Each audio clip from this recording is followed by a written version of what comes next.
Welcome to the Creative Play and Podcast Network. Join us as we share our favorite RPGs, one-shot games, tabletop games, reviews, and convention panels. Sit back and enjoy the show.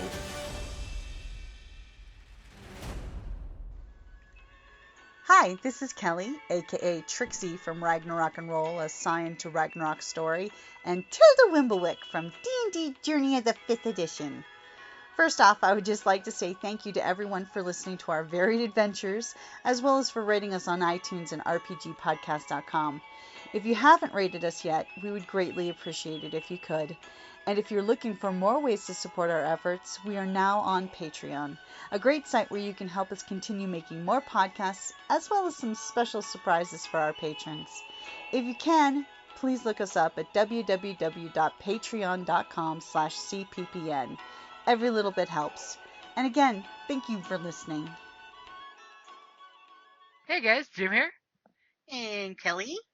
and welcome back to the Creative Play and Podcast Network as we get through RPGaDay 2024, where we blog, vlog, and social media about all the things we love about RPGs. RPGs rock! Yes, they do. And today we're keeping it classy. You mean classic? Yup, classic campaigns is the prompt of the day. Mm-hmm. So, would you like to go first, or would you like me to go Sure. first? I'll go first. Okay. Based on this prompt, I was thinking of a classic style campaign. And I was thinking the Mines of Fendelver, which That's a good was one. the starting campaign that they give you with the new 5th edition, the 5th edition set, the Mines of Fendelver, and it's a very classic style, but it has different options, so it's not, excuse me, so it's a bit of a sandbox as well as, it has specifics, so you can choose to go to the town. You can go after, there's another town.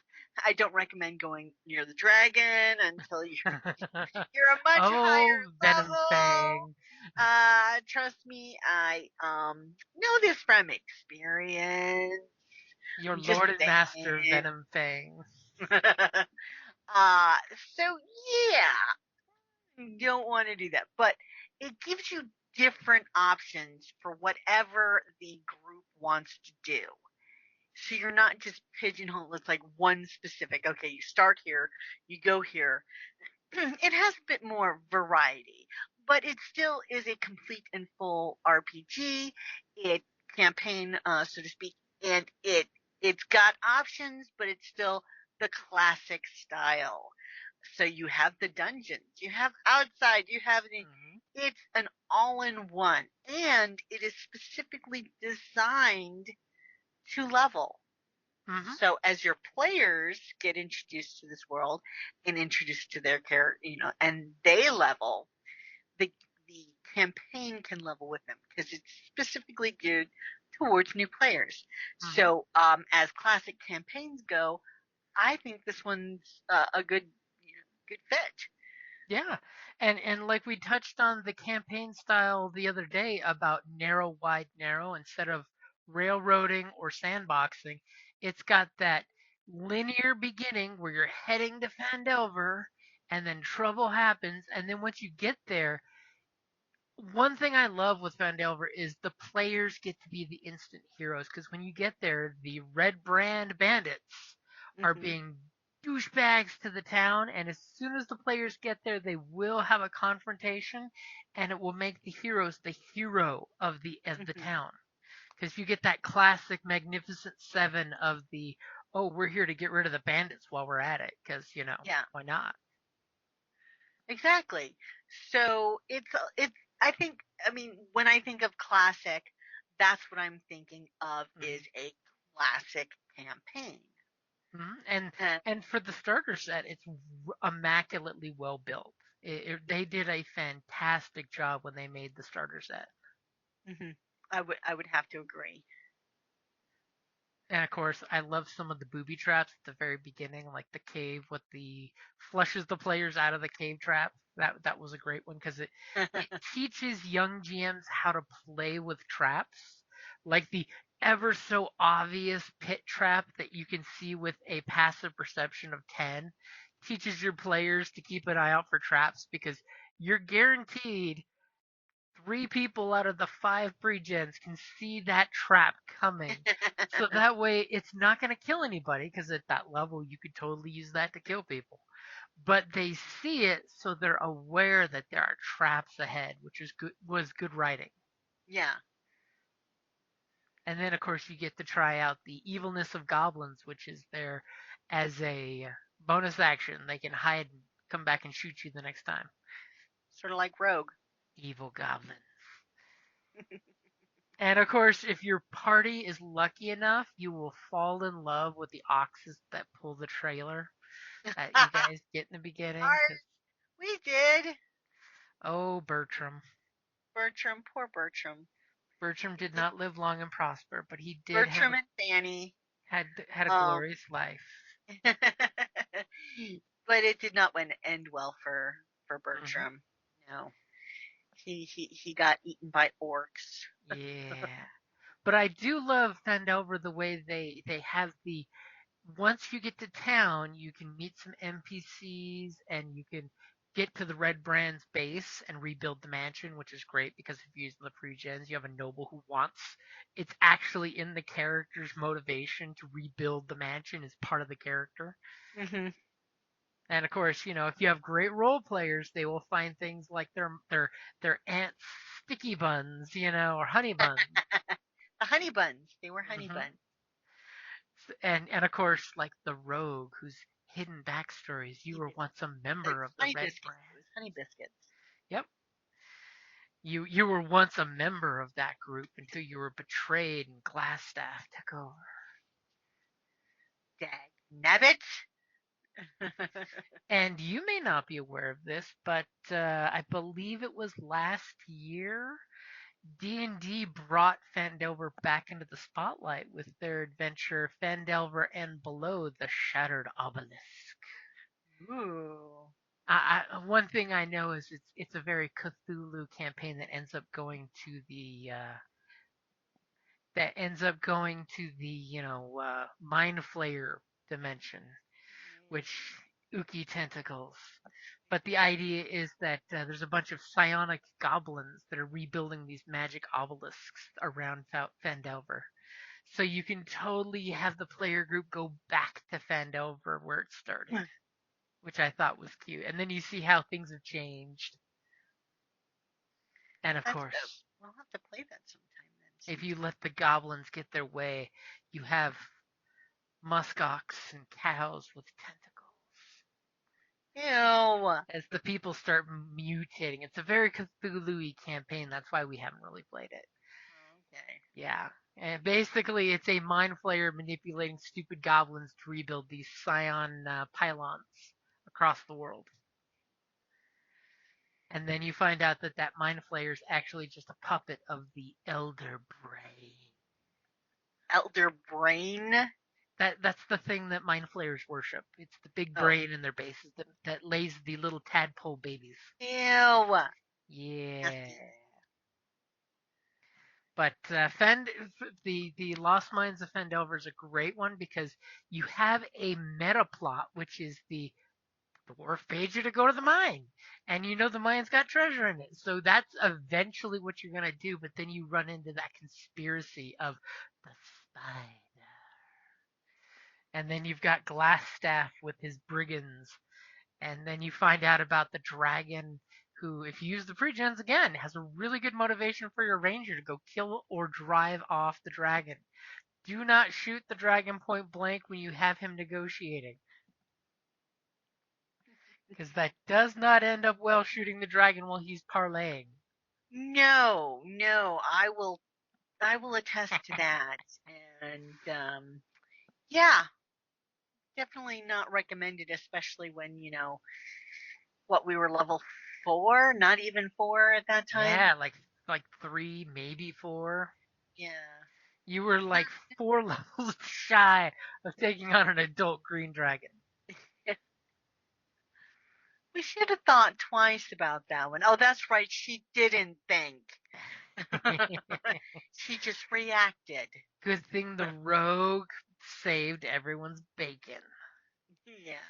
And when the Much to salty her wizard dismay. jumped in, I mean, because green dragons love to have elves as their servants. He was getting too into it, though. He was the salty elf. There was that nickname was there for a reason. He really enjoyed the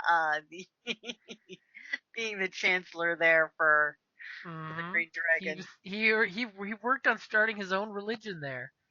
Yep. On top I had of to give up my teaching whole fortune. on top of teaching our halfling how to say I'm a pretty princess in Goblin. Yeah, yeah. I thought I was saying what was I? She thought she was saying "I commander" or "Yes, sir" or something. Yes, Yes, commander. yeah. But she was really saying, "I'm a pretty princess." And all the hobgoblins thought the little disguised halfling as a goblin was lunatic. Hmm. I mean, obviously you smelled better than any goblin out there, so they probably thought you were a princess. And a lunatic, but Eh, not that I blame him. I mean, seeing as you can have bugbears using a goblin as a battering ram to a door, I mean, there's gonna be issues. Yeah, it's kind of like one of those things, par Mhm. for the course. So, of course, for me, when it comes to classic, I'm gonna pick one I touched on but did not pick previously, which is the classic Keep on Borderlands. Keep on the Borderlands. Because it's just like with Fandelver, it's a great one where there's a problem out at the Badlands, like any Game of Thrones fans will know, out on the wall. We're gonna send you off to deal with the problem here. But the beauty of what I loved on Keep on the Borderlands is the keep becomes your player's base of operations, where the local lord will literally give out quests. He sends the people on objectives, but it's literally he will give the players quests because if you're living in the keep, they're putting you to work. And it doesn't have to be like just the players group. So you have NPCs, and they had such a well flushed out keep where there's even traders in the keep that it's up to the players over levels to discover who the traders are, what their individual objectives were. I think one of the clerics was a cleric of the war god who wanted to stir up conflict on the border here. So he would be super helpful to the players and heal them up when they come back to the keep. But he's basically prying the players for information about what they're doing out there. So he's keeping his thumb on the communication of what's going on so he can do his machinations. You've got the Lord that runs the place, was just this retired adventurer that does not want to get into Evolve. So he's basically trying to just keep down and get his 2 weeks into retirement to happen so no problems happen. But as the group gets to play, you have many locations you can go out to play in, but more importantly, it's the players will direct what the actual outcome of the adventure is. Even though there's these more powerful NPCs around, the players are the ones that initiate things. So, like, if you want to start a war with the goblins, or get the orcs to work with you, or to work with some of the local barbarians to help pacify the area, it's up to the players to deal with the different factions. And of course, as a good RPG goes, it's great when the GM has I think it was like 6 different factions the players could group with, or more importantly, play off each other. Hmm. So like I remember in back when we played it way back in the day, it was the rogue was playing like 3 different factions off each other, pretending to be a member of each, secretly, shh, don't tell the others.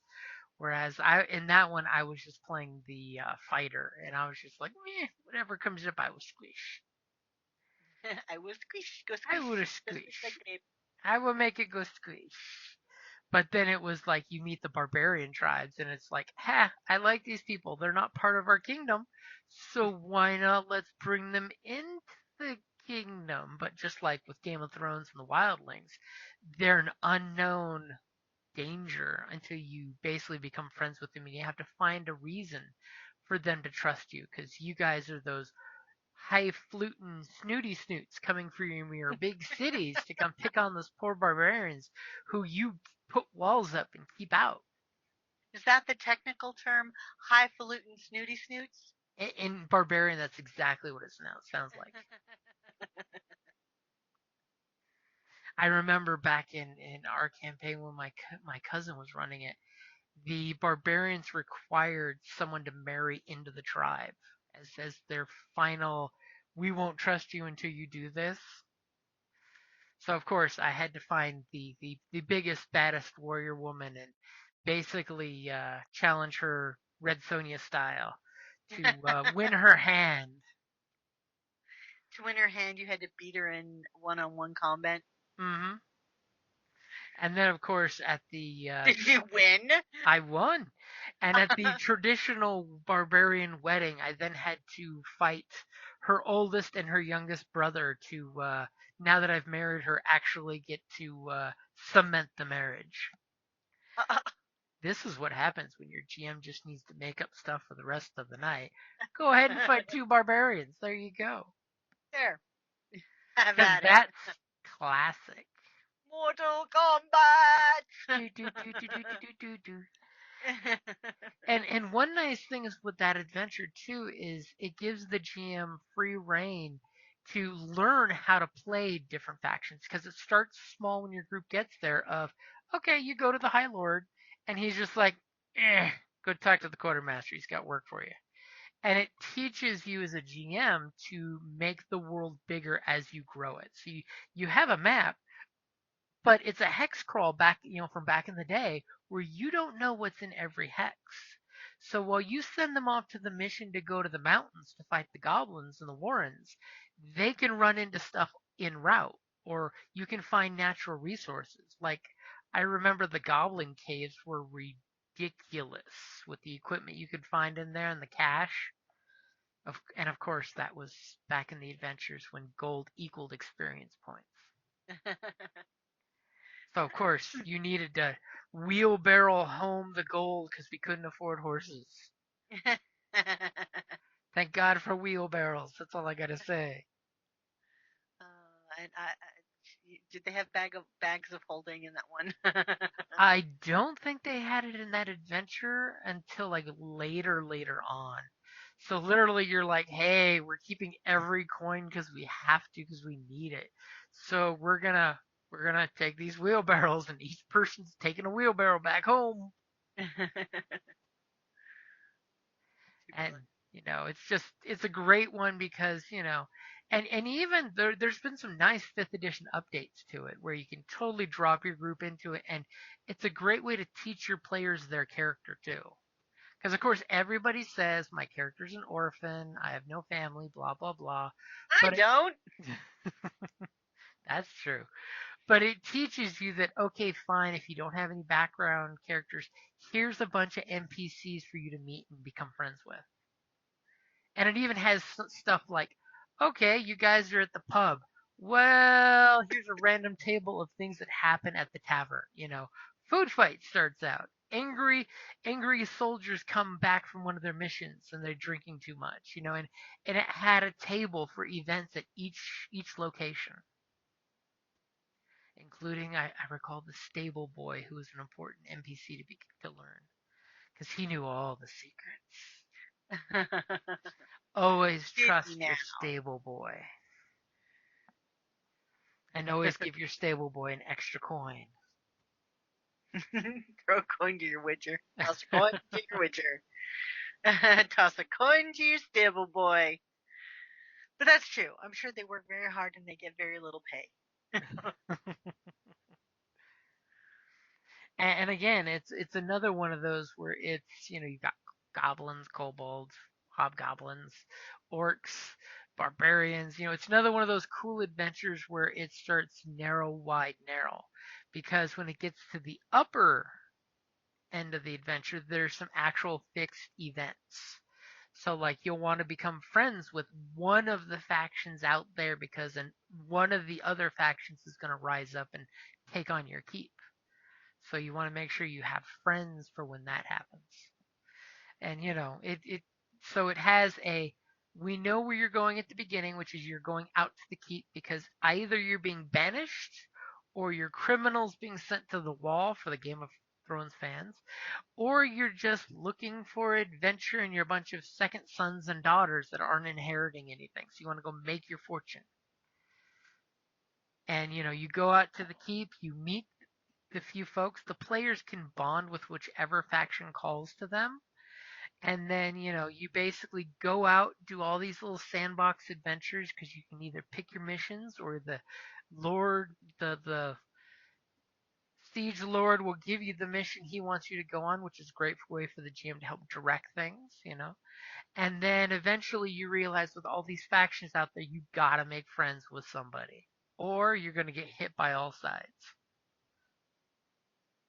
And it's got a little bit of mass combat in there. Just a smidge. Just a smidge, yeah. Peppering. The rules didn't really exist yet, but it basically had Gygax's home rules of how he did mass combat before it became a thing. Oh. Especially if it's like, okay, so if this group joins, here's a bonus that the mass combat gets. Which it's like I said, and there's a couple there's a couple puzzles in there, and there's there's an evil temple, and there's I think there's a Minotaur maze in one of the spots, because you basically rediscover each faction you become friends with tells you about things in the area. So it has a great stepping stone from one adventure to the next without being ridiculously forced. Which is helpful. I mean. Mm-hmm. And one of the things I liked in it is I think it gave tips for if a player dies, you have a captive prisoner nearby who's got his gear in a bag right next to him while he's tied up and gagged. So it teaches you how to replace lost players in the field. So that way, the dead player isn't stuck being, NPC fodder forever. Basically, you find out that, these kobolds captured another fellow adventurer. And boom, you can drop in Bob's new character with his gear sitting nearby, as long as the group's willing to let him get that bag for loot. Bob's your uncle. There you go. Hey, that's totally the character. It's my character's uncle who's been missing. Yeah. Instant reason to bond with the player group. Mm-hmm. Gotta love those. So I think we should probably wrap it up there to keep it classy. Classic. Classy in the classic adventures. Alrighty. All right, guys. Have a good night, and we'll be back tomorrow. Indeed. Yep. Bye. Bye, guys. Thank you for listening to the Creative Play-In Podcast Network. If you enjoyed our show, please check out D&D Journey of the 5th Edition and Ragnarok Enroll a Scion Hero to Ragnarok Story. Also, check out our Patreon page for more content and behind-the-scenes things, as well as joining us for a one-shot game or two.